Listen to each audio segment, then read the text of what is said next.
Hello YouTube, welcome to the channel Vortigon Gaming. Let's run some Mythic Plus dungeons in World of Warcraft. Today we will be watching back a Waycrest Manor level 21 that I ran as an Arcane Mage. The weekly affixes are Tyrannical, Storming, and Raging. I will be doing my best to give an overtalk of the dungeon run. If you are into that kind of content, feel free to like the video and subscribe to the channel. So, this dungeon run that you're about to see here is going to be a bit iffy. Some would even say cursed. Maybe. We are in Waycrest Manor, so that is, fitting. But, I think we did pretty alright given the week it was in. This is a Tyrannical week, so some of the, dungeons this week have some pretty gnarly bosses to deal with, but not this one. Also, the timer on this dungeon is pretty forgiving. And so you'll see that we, actually have more than enough time to, beat this dungeon. Even though there are some, kind of scuffed things that do happen during this dungeon run. You are going to see a bit of higher level tactics and strategies being employed here, especially with the pathing and whatnot in this dungeon. The first thing you're going to see here, I think we're going to go straight into the boss fight. I was actually not outlooking him to go into the boss fight this early, so I don't have my main cooldowns ready to go to pump into this boss right here. However, I did hit hero since the tank did call for hero earlier before the dungeon run. It's usually good form to ask the tank before you start the dungeon where they want lust being popped, over the dungeon run. And this tank in particular wanted it popped on this boss here. He also wanted it popped on the tree boss that's coming later. I think we do the tree boss third. Anyway, since I wasn't outlooking him to pull this boss so early, I didn't have my cooldowns ready to go for when we pop lust. I did get them later, so I was able to do quite a fair bit of damage to the boss once I got them back. But, it's always good to kind of time your cooldowns so you can line them up with the burn windows when you need them. Anyway, this boss isn't too bad, even though it is a Tyrannical week. Also, we have a monk that's doing insane amounts of damage. I think, actually, when I did this run, at the time I recorded this, I think I had the lowest IO score out of everyone in this run. And my IO score was already above 2800, so level 21 with players with that high of an IO score. The dungeon's not going to be too difficult for the most part as long as you do the mechanics properly and don't die.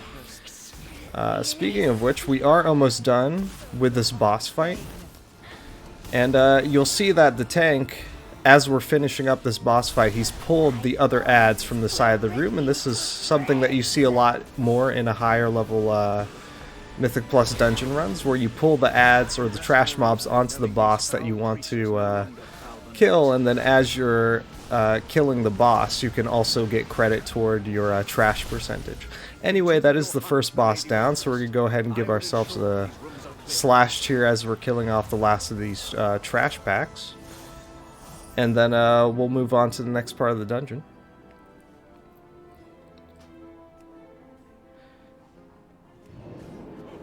So it is a Tyrannical week, so the trash mobs aren't going to hit us hard. One thing we do want to watch out for here is the Spirited Defense being cast by the Bewitched Captain. I don't need to kick that. I do have I believe it's called Spell Steal. And Spirited Defense is actually a spell I could steal from these trash mobs.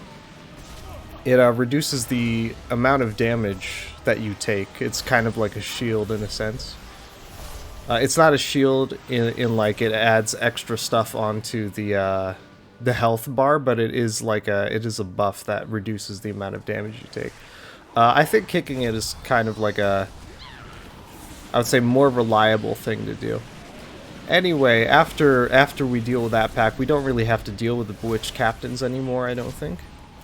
We are going to have to deal with some of these witches over here casting Infected Thorn. That is definitely something that should be kicked, I feel like, even if it is a Tyrannical week, so the trash mobs don't hit as hard. Infected Thorn I believe it does damage over time, and it also stacks, so the damage can catch up to you, and you don't want to be having to heal through that while dealing with these trash mobs out here.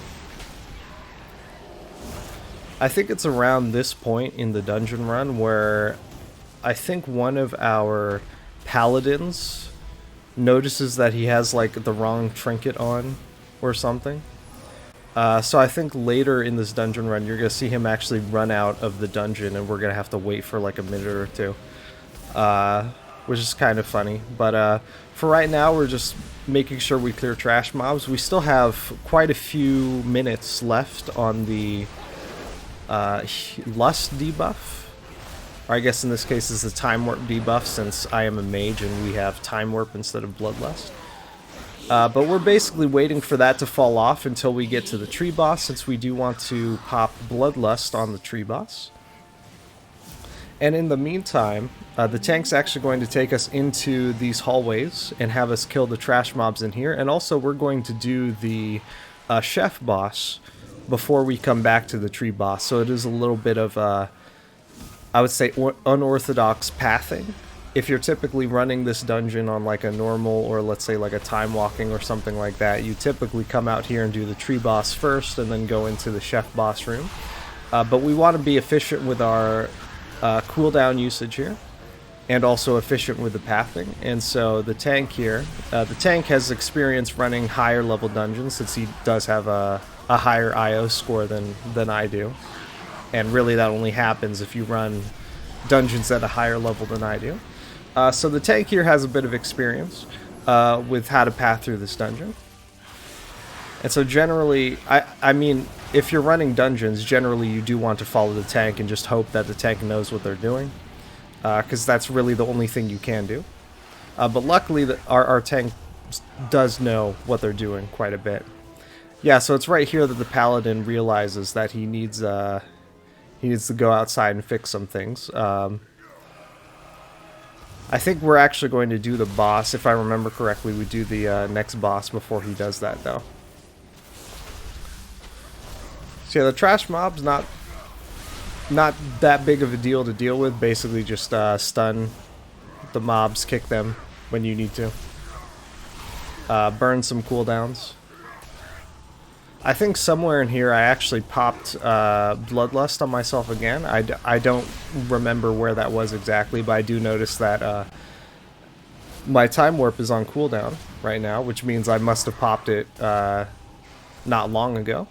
And I'm actually using the talent that allows me to pop Bloodlust on myself even when I have one of the debuffs on me, where I technically can't benefit from the effects of Bloodlust or any similar cooldowns, but really I can, because of one of the talents I used in my tree. I forgot exactly what it's called, but if you go on Wowhead, you can find it on like the talent trees that they have listed on Wowhead. Anyway, I think right here we are going to go into the next boss fight. Yeah, someone pinged the boss right here. And I'm pretty sure no, we're gonna pull these guys onto the boss. So again, this is another case of pulling the trash mobs onto the boss so we can take them down at the same time. This is something you see a whole lot more of in the higher level keys, since you do want to be more efficient. Every second you can save is a pretty big deal at these higher keys. Anyway, he's doing, the boss, I should say, is doing his frontal attack. You may have seen that I hit Altered Time while he did that. Altered Time is an ability that mages have, where you put it on yourself, you basically have a stopwatch. It's like a 10-second stopwatch, and then whatever you do for 10 seconds, after that 10 seconds is up, it teleports you back to where you were when you hit Altered Time, and it restores whatever health you had and puts you back where you were. So if you use it properly, or if you use it in a good way, it's actually a self-healing mechanism, or a teleport mechanism. And but you do want to be careful about it, since if you, let's say you hit altered time when you're at low health, and then over that 10 seconds, your healer heals you back up to full. By the time you get teleported back, you're actually going to be setting back to low health, and so basically all that healing that the healer did on you was pretty much wasted. So you do want to be careful about that, but other than that, it's a pretty good ability to have. It's a pretty good utility spell to have in situations like this. And using it on this boss is one of my... Well, it's one of the places that I get a lot of use out of it, at least in terms of the dungeons for this season. Anyway, we are going to kill this boss in about a minute or two. It is a Tyrannical week, so the bosses are pretty buffed up, and I do have to worry about those weight staff walking toward the boss. Typically, we don't have enough, I would guess, DPS to just cleave them down, or cleave the weight staff down without targeting them directly. I am using my Frost Nova a little bit more than I'm used to, I feel like. But, you know, basically utility spells to get those weight staff away from the boss so that they don't get absorbed by the boss is the best way to go. So, Frost Nova is something I've been using to root them in place. I also have the, like the knockback. I forget what my knockback ability is called, but it doesn't matter because we're not really going to need it because that is going to be the chef boss going down. So we're going to go ahead and give ourselves a slash cheer and move on to the next part of the dungeon. Or actually, we're going to move on to the part where the paladin goes outside to swap his trinkets or something around. And so we're just going to chill here for, I guess, a minute or two. But you may have noticed that my, Bloodlust debuff has dropped off. So had the paladin not had to go outside and change his trinkets, we would be ready to go into the second boss. And, you know, we would be able to pop hero on that boss. We're going to be able to pop hero on the boss anyway. But yeah, I was running some dungeons earlier in this particular week, specifically the Everbloom. Pretty much every run I ran on the Everbloom was a complete failure. Mainly since the bosses on that dungeon in Tyrannical Week, I would say, are maybe some of the hardest bosses in my opinion. Most of it is actually pretty smooth sailing. But once you get to, let's say, the third boss is a nightmare to deal with in that dungeon. And also the fourth boss a little bit, although there are ways to deal with the fourth boss in that dungeon. But either way, we're not running the Everbloom right here. We're running Waycrest Manor. Specifically, we're on the third boss of this run. We're going to pop hero. I'm not going to use any of my cooldowns on this boss until he brings out the Soul Thorns. We'll break this guy out of Soul Thorns, and then we can go ahead and pop some cooldowns on this boss. If you don't know how to play Arcane Mage, the rotation for Arcane Mage basically has two phases. The burn phase and the conserve phase. The burn phase is what I'm doing right now, where you put Radiant Spark on the target, cast 5 spells on the target. One of them is Arcane Barrage, and while the barrage is traveling toward the target, you put Touch of the Magi on the target. The idea being that Radiant Spark and Touch of the Magi both give you burn windows to do as much damage as you can to the target. And then once Touch of the Magi wears off, you go into your conserve phase, which is basically use your spells in such a way to have enough mana for the next burn phase. I won't go into too much of the details. There are enough guides on YouTube where if you really care about the details, you can look those up. The most important thing is to line up your burn windows properly, do the dungeon mechanics properly, and not die to stuff that you shouldn't be dying to. Anyway, the fire is coming out. I do have a mass shield for everyone, in particular, so we can mitigate some of the damage coming out. That does deal damage to everyone in the group.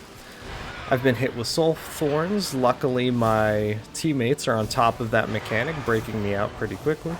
This boss is going to go down soon. I think we have one more Soul Thorns to get through. And then we should be good to go to the next part of the dungeon. Okay. I think that's that's the monk in the Soul Thorns. And after we break him out, we can go ahead and do a burn. Or we can go into a burn. And that should be good enough to take care of the health that's left on this boss. And then we'll go ahead and give ourselves a slash tier and move on to the next part of the dungeon. Also, hitting shifting power is a good thing after like the major burn for Arcane Mage. Shifting power lowers the amount of time left on your cooldowns by, I believe, about 12 seconds. But also there's like a 3-second cast time, so it's more like a 15-second reduction in a certain sense. Why not join me in the basement and marvel at death's beauty? Anyway, we are going into the basement. Some of the ads in this basement have spells that they cast on players. And most of these spells are curses. I do have a curse removal. It's called Remove Curse. Fitting name, I must say. And since we don't have to deal with any affixes like, I think it's Affliction, the one where remove curse, you need to remove the curse on the afflicted souls so they don't finish their cast and make everyone have a 100% haste reduction or whatever. Basically, I don't have to worry about saving my remove curse ability for any of the affixes, so I'm free to use it on whatever debuffs the mobs put on my teammates. I'm not exactly always on top of it, but it is, you know, it is a Tyrannical week, it's not a fortified week. And also, you know, my other teammates are also all pretty good at this game, as seen by the fact that the guy I just hovered over, I think it was the guy I just hovered over, has an IO score of over like 3,000 or something. I would say when everyone in the dungeon knows what they're doing, and when, you know, they don't get caught in map geometry like I just did right there, these runs go pretty smoothly. So I would say that's a that's kind of an indication that if you're having trouble with the mythic dungeons this season, you should maybe focus more on, you know, doing mechanics, less on, you know, rotations or min-maxing or whatever. Also, you may have seen that there is a ad still on the stairs. Do I notice it? I think I noticed it later. Right. But someone needs to go up there and kick the cast on that ad so the ad actually walks down the stairs and, you know, into this boss room that we're fighting in right here. Also, I think the tank, yeah, the tank pulls the boss while I walk over. Oh. I don't know why I didn't kick the ad on the stairs yet, but here I do it now, right? Yeah. And you do want to watch out for your positioning in this room. You may have seen that the tank didn't pull the ads all the way on the far end of the room, and me walking right here shadow pulls them, and I die from that. Luckily, I do think we have a B-res. I do get B-resed here. But having 1 or 2 trash mobs pulled as well as this boss, I don't think is too big of a deal. We have been pulling trash mobs onto the boss for pretty much the whole dungeon, and, you know, my teammates are on top of things, so it's not too big of a deal that we have to kick some of these casts over here. We do have to watch out for racking cord coming out of the woman on the piano right there. That does do a fair bit of damage if I remember correctly. But once we take care of this trash mob right here, the boss fight is pretty straightforward. Basically get this guy down to low health so that his wife gives him more health. Basically his wife gives up 30% health each time you get this guy down to a low enough health, and then she pops onto the platform right here, and then basically you just kill them both once that happens. I think this boss fight is kind of the last scuffed thing that happens over this dungeon. Also, I did not realize that those swirlies just like one-shot you completely, although I maybe should have, since this is a level 21. Basically, most everything one-shots you this high level if you're not careful. pretty sure we res him. I will never let him go. Yeah, I think we do have a res somewhere, right? Either way, even if we don't res him, the woman, the lady, I should say, is down here on the platform, so we don't have to worry about racking core. There are less mechanics to worry about at this point in the boss fight. So it's basically just sidestep the swirlies and don't die at this point. Also, let's hit shifting power to lower the amount of time left on our cooldowns.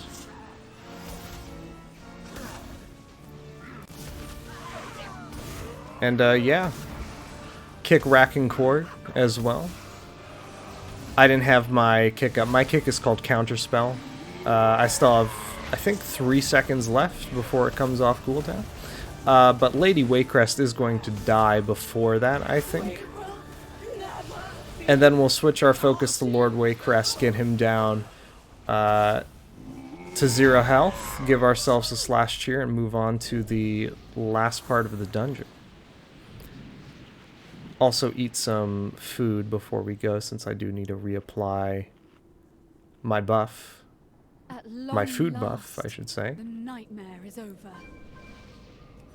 There are no weird affixes to deal with,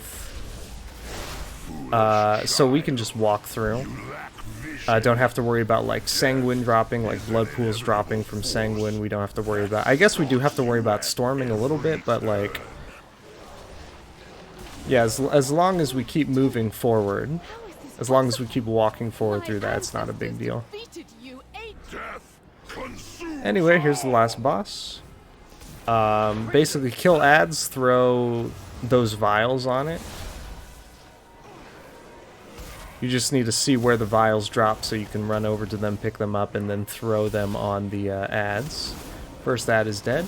Tank wanted Lust on this boss. The thing is, we're kind of early on this boss fight. You might notice that we still have temporal displacement on ourselves. So we're going to be waiting till that drops off before we pop Lust. But other than that, this is a pretty straightforward boss fight. At least compared to a lot of the other boss fights for Season 3, for the dungeons in Season 3.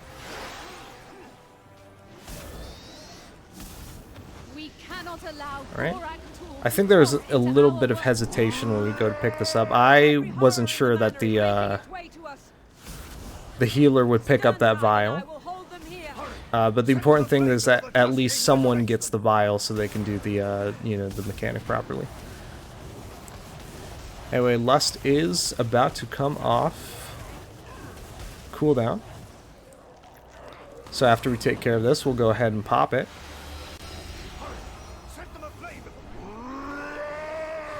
And I think I actually get stunned out of my cast here by the ad, which is a bit unlucky.